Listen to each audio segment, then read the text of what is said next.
స్కూళ్ళు నాశనమైపోయాయి.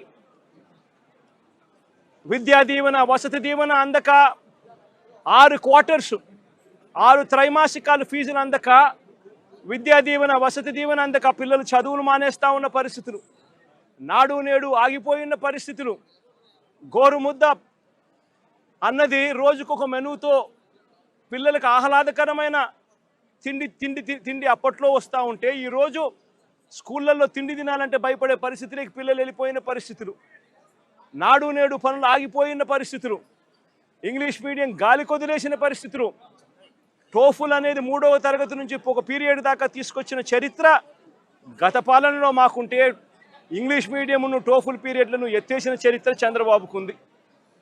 ఆరోగ్యశ్రీ సేవలు గత 14 నెలలుగా చంద్రబాబు నాయుడు ముఖ్యమంత్రి అయిన తర్వాత నెలకు 300 కోట్ల రూపాయలు ఖర్చు అయ్యే ఆరోగ్యశ్రీని దాదాపుగా 4,000 కోట్ల రూపాయలు బకాయిలు పెట్టాడు ఈ పెద్ద మనిషి. ఆరోగ్య ఆసరా గాలికెళ్ళిపోయిన పరిస్థితి. మా ప్రభుత్వ హయాంలో 25 లక్షల దాకా ఉచితంగా వైద్యం తీసుకునే పేదవాడు గర్వంగా, ఏ పేదవాడైనా హాస్పిటల్కు, కార్పొరేట్ హాస్పిటల్కు వెళ్ళి తలెత్తుకుని వైద్యం చేయించుకునే ఆ పేదవాడు వైద్యం అందక నెట్వర్క్ హాస్పిటల్స్ ఈరోజు బోర్డు తిప్పేసిన పరిస్థితుల మధ్య ఈరోజు పేదవాడి ఆరోగ్యం నడుస్తూ ఉంది. ఈరోజు రైతులకు ఏ పంటకు కూడా గిట్టుబాటు ధర రాని పరిస్థితి. చంద్రబాబు నాయుడు గారి పుణ్యాన ఉచిత పంటల బీమా గాలికి వదిలేసిన పరిస్థితి. చంద్రబాబు నాయుడు గారి పుణ్యాన రైతులకు అందుతా ఉన్న రైతు భరోసా అన్న పథకం చంద్రబాబు నాయుడు గారి దగ్గరుండి కూనీ చేసిన పరిస్థితి.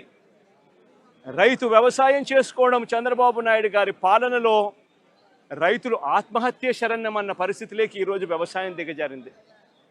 రాష్ట్రంలో ఈరోజు లా అండ్ ఆర్డర్ పూర్తిగా పోయిన పరిస్థితి.